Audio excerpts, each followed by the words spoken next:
Holes, Chapter 5.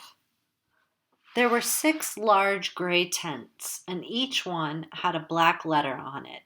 A, B, C, D, E, or F. The first 5 tents were for the campers. The counselors slept in F. Stanley was assigned to D tent. Mr. Pendanski was his counselor. "My name is easy to remember," said Mr. Pendanski as he shook hands with Stanley just outside the tent. 3 easy words: pen, dance, key. Mr. Sir returned to the office. Mr. Pendanski was younger than Mr. Sir and not nearly as scary looking.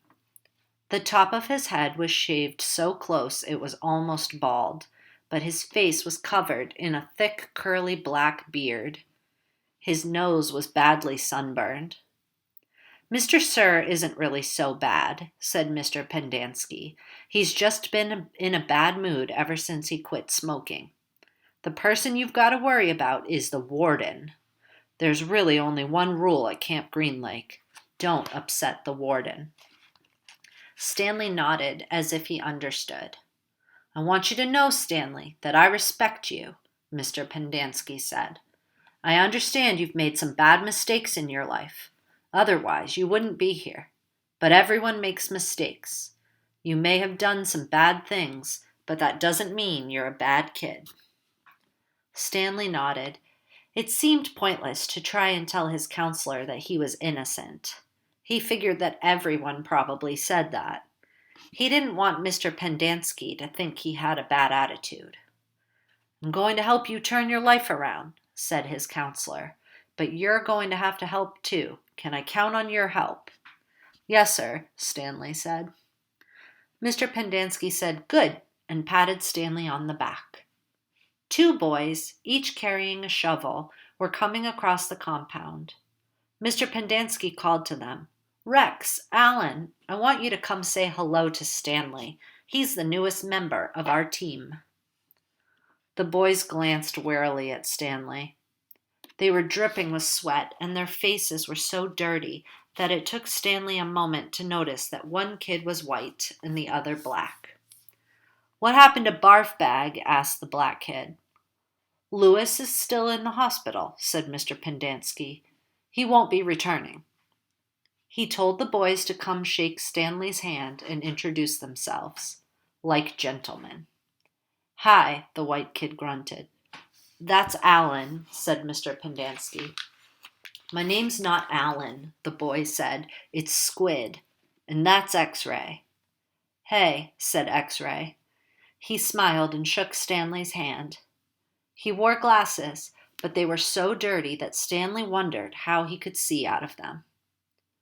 Mr. Pendanski told Alan to go to the rec hall and bring the other boys to meet Stanley. Then he led them inside the tent. There were 7 cots, each one less than 2 feet from the one next to it. "Which one was Lewis's cot?" Mr. Pendanski asked. "Barf Bag slept here," said X-Ray, kicking at one of the beds. "All right, Stanley, that'll be yours," said Mr. Pendanski. Stanley looked at the cot and nodded. He wasn't particularly thrilled about sleeping in the same cot that had been used by someone named Barf Bag. 7 crates were stacked in 2 piles at one side of the tent. The open end of the crates faced outward. Stanley put his backpack, change of clothes, and towel in what used to be Barf Bag's crate. It was at the bottom of the stack that had 3 in it. Squid returned with 4 other boys. The first 3 were introduced by Mr. Pendanski as Jose, Theodore, and Ricky. They called themselves Magnet, Armpit, and Zigzag. "They all have nicknames," explained Mr. Pendanski. "However, I prefer to use their names their parents gave them, the names that society will recognize them by when they return to become useful and hardworking members of society." "It ain't just a nickname," X-Ray told Mr. Pendanski. He tapped the rim of his glasses. "I can see inside you, Mom. You've got a big fat heart." The last boy either didn't have a real name, or else he didn't have a nickname. Both Mr. Pendanski and X-Ray called him Zero. You know why his name's Zero? Asked Mr. Pendanski. Because there's nothing inside his head. He smiled and playfully shook Zero's shoulder. Zero said nothing. And that's Mom, a boy said. Mr. Pendanski smiled at him. If it makes you feel better to call me Mom, Theodore, go ahead and call me Mom. He turned to Stanley. If you have questions, Theodore will help you. You got that, Theodore? I'm depending on you. Theodore spit a thin line of saliva between his teeth, causing some of the other boys to complain about the need to keep their home sanitary. You were all new here once, said Mr. Pendanski, and you all know what that feels like. I'm counting on every one of you to help Stanley. Stanley looked at the ground. Mr. Pendanski left the tent, and soon the other boys began to file out as well, taking their towels and change of clothes with them. Stanley was relieved to be left alone, but he was so thirsty he felt as if he would die if he didn't get something to drink soon. Hey, Theodore, he said, going after him, do you know where I can fill my canteen? Theodore whirled around and grabbed Stanley by his collar. My name's not Theodore, he said. It's Armpit. He threw Stanley to the ground. Stanley stared up at him, terrified. There's a water spigot on the wall of the shower stall. Thanks, Armpit, said Stanley. As he watched the boy turn and walk away, he couldn't for the life of him figure out why anyone would want to be called Armpit. In a way, it made him feel a little better about having to sleep in a cot that had been used by somebody named Barfbag. Maybe it was a term of respect. Chapter 6. Stanley took a shower, if you could call it that, ate dinner, if you could call it that, and went to bed, if you could call his smelly and scratchy cot a bed. Because of the scarcity of water, each camper was only allowed a 4-minute shower. It took Stanley nearly that long to get used to the cold water. There was no knob for hot water. He kept stepping into, then jumping back from, the spray until the water shut off automatically. He never managed to use his bar of soap, which was just as well, because he wouldn't have had time to rinse off the suds. Dinner was some kind of stewed meat and vegetables. The meat was brown and the vegetables had once been green. Everything tasted pretty much the same. He ate it all and used his slice of white bread to mop up the juice. Stanley had never been one to leave food on his plate, no matter how it tasted. What'd you do? One of the campers asked him. At first, Stanley didn't know what he meant. Well, they sent you here for a reason. Oh, he realized. I stole a pair of sneakers. The other boys thought that was funny. Stanley wasn't sure why. Maybe because their crimes were a lot worse than stealing shoes. From a store? Or were they on someone's feet? Asked Squid. Neither, Stanley answered. They belonged to Clyde Livingston. Nobody believed him. Sweet feet? Said X-Ray. Yeah, right. No way, said Squid. Later, as Stanley lay on his cot, he thought it was kind of funny in a way. Nobody had believed him when he said he was innocent. Now, when he said he stole them, no one believed him either. Clyde Sweetfeet Livingston was a famous baseball player. He'd led the American League in stolen bases over the last 3 years. He was also the only player in history to ever hit 4 triples in one game. Stanley had a poster of him hanging on the wall of his bedroom. He used to have the poster anyway. He didn't know where it was now. It had been taken by the police and was used as evidence of his guilt in the courtroom. Clyde Livingston also came to court. In spite of everything, when Stanley found out that Sweetfeet was going to be there, he was actually excited about the prospect of meeting his hero.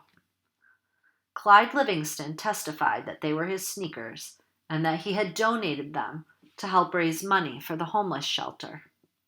He said he couldn't imagine what kind of horrible person would steal from homeless children. That was the worst part for Stanley. His hero thought he was a dirty, rotten thief. As Stanley tried to turn over on his cot, he was afraid it was going to collapse under all of his weight. He barely fit in it. When he finally managed to roll over on his stomach, the smell was so bad that he had to turn over again and try sleeping on his back. The cot smelled like sour milk. Though it was night, the air was still very warm. Armpit was snoring 2 cots away. Back when he was in school, a bully named Derek Dunny used to torment Stanley. The teachers never took Stanley's complaints seriously because Derek was so much smaller than Stanley. Some teachers even seemed to find it amusing that a little kid like Derek could pick on someone as big as Stanley. On the day Stanley was arrested, Derek had taken Stanley's notebook, and after a long game of come and get it, finally dropped it in the toilet in the boys' restroom. By the time Stanley retrieved it, he had missed his bus and had to walk home. It was while he was walking home, carrying his wet notebook, with the prospect of having to copy the ruined pages, that the sneakers fell from the sky. "I was walking home and the sneakers fell from the sky," he had told the judge. "One hit me on the head." It had hurt, too. They hadn't exactly fallen from the sky. He had just walked out from under a freeway overpass when the shoe hit him on the head. Stanley took it as some kind of sign. His father had been trying to figure out a way to recycle old sneakers, and suddenly a pair of sneakers fell on top of him, seemingly out of nowhere, like a gift from God. Naturally, he had no way of knowing they belonged to Clyde Livingston. In fact, the shoes were anything but sweet. Whoever had worn them had a bad case of foot odor. Stanley couldn't help but think that there was something special about the shoes, that they would somehow provide the key to his father's invention. It was too much of a coincidence to be a mere accident. Stanley had felt like he was holding destiny's shoes. He ran. Thinking back now, he wasn't sure why he ran. Maybe he was in a hurry to bring the shoes to his father, or maybe he was trying to run away from his miserable and humiliating day at school. A patrol car pulled alongside him. A policeman asked him why he was running. Then he took the shoes and made a call on his radio. Shortly thereafter, Stanley was arrested. It turned out the sneakers had been stolen from a display at the homeless shelter. That evening, rich people were going to come to the shelter and pay $100 to eat the food that the poor people ate every day for free. Clyde Livingston, who had once lived at the shelter when he was younger, was going to speak and sign autographs. His shoes would be auctioned, and it was expected that they would sell for over $5,000. All the money would go to help the homeless. Because of his baseball schedule, Stanley's trial was delayed several months. His parents couldn't afford a lawyer. "You don't need a lawyer," his mother had said. "Just tell the truth." Stanley told the truth, but perhaps it would have been better if he had lied a little. He could have said he found the shoes in the street. No one believed that they fell from the sky. It wasn't destiny, he realized. It was his no-good, dirty, rotten, pig-stealing great-great-grandfather. The judge called Stanley's crime despicable. The shoes were valued at over $5,000. It was money that would provide food and shelter for the homeless, and you stole that from them just so you could have a souvenir. The judge said that there was an opening at Camp Green Lake, and he suggested that the discipline of the camp might improve Stanley's character. It was either that or jail. Stanley's parents asked if they could have some time to figure out more about Camp Green Lake, but the judge advised them to make a quick decision. Vacancies don't last long at Camp Green Lake.